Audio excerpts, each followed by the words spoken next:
satu manusia yang dikatakan kana khuluqul Quran, yang dia punya akhlak seperti akhlaknya Al-Quran.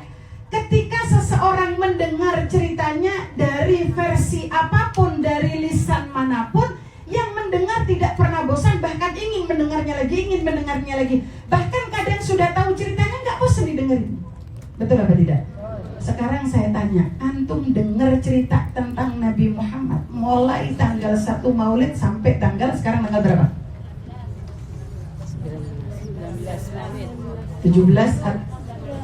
19 ya? Hari ini tanggal 19 Maulid. Saya sampai lupa tanggal para hadirin. Dari tidak pernahnya ada di rumah sampai kalau ditanya, Mas sekarang hari apa? Lupa hari apa sekarang.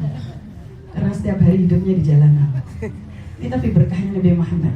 Para hadirin sekalian, udah tanggal 19 Maulid. Otomatis ketika antum datang Maulid, yang diceritakan di situ siapa? Nabi Muhammad. Nggak mungkin ceritanya tentang Fatimah Iksir, nggak mungkin.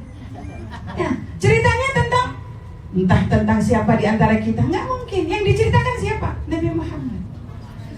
Tapi semakin telinga kita mendengarkan tentang ceritanya, yang ada di hati kita adalah timbul rasa rindu, pengen ketemu. Ya Allah, kapan ketemu Nabi Muhammad?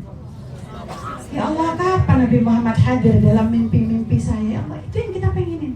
Kenapa? Karena dia adalah satu-satunya manusia yang dikatakan oleh para salafun saleh, ada satu sakit yang mana sakit itu akan semua manusia merasakannya, bahkan dirinya, bahkan Nabi Muhammad SAW merasakan sakit itu. Akan tetapi sakit ini bisa dihilangkan, bisa diobati, bahkan bisa tidak dirasakan ketika dia sendiri hadir. Salafun saleh mengatakan begini, ada satu sakit yang tidak ada obatnya dan semua orang merasakan, bahkan Nabi Muhammad.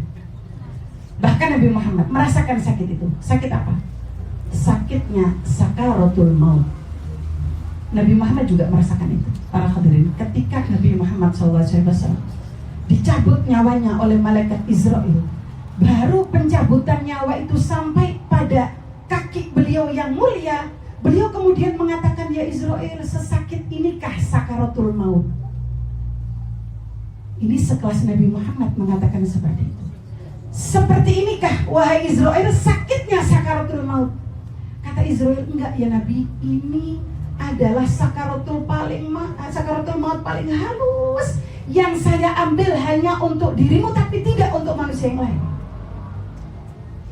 Kemudian Rasulullah lagi bertanya kepada Israel, wahai Israel, seperti ini kamu katakan tidak sakit, lalu bagaimana dengan umat-umatku kelak? Lalu bagaimana sakitnya? Ini aku loh yang kau katakan paling lembut, aku merasakan sakit yang luar biasa. Lalu bagaimana dengan umatku? Apa katanya malaikat Israel? Kata malaikat Israel, umatmu nanti akan dicabut nyawanya menurut amal ibadah mereka masing-masing. Ada yang akan aku cabut dengan lembut, akan ada yang aku cabut dengan kasar, akan ada yang aku cabut dengan sembarangan menurut kebiasaan mereka. Bagaimana kebiasaan mereka? Rasulullah dengan seperti itu dalam sakaratul mautnya, Nabi Muhammad masih sempat menjatuhkan air mata. Bukan air mata karena sakit sakaratul maut, tidak. Bukan air mata karena Rasulullah takut akan terus dicabut nyawanya dalam keadaan merasakan sakit yang luar biasa, bukan. Kenapa? Rasulullah menjatuhkan air matanya. Asbab Rasulullah merasakan sakit, lalu bagaimana dengan umatnya di saat itu akan merasakan sakit yang lebih dahsyat dari Nabi Muhammad SAW. Kemudian Rasulullah mengatakan apa? Kalau begitu Israel, biarkanlah sakaratul maut semua umatku, rasa sakitnya, penderitaannya, bagaimana ketakutan mereka di saat engkau datang dan mencabut nyawanya, sekarang juga berikan kepadaku rasa sakit mereka semuanya, agar mereka ketika sakaratul maut mereka tidak merasakan sakit. Para hadirin sekalian, ini namanya cinta. Bahkan rasa sakitnya kita diambil. Kadang-kadang kalau kita ini cinta sama orang,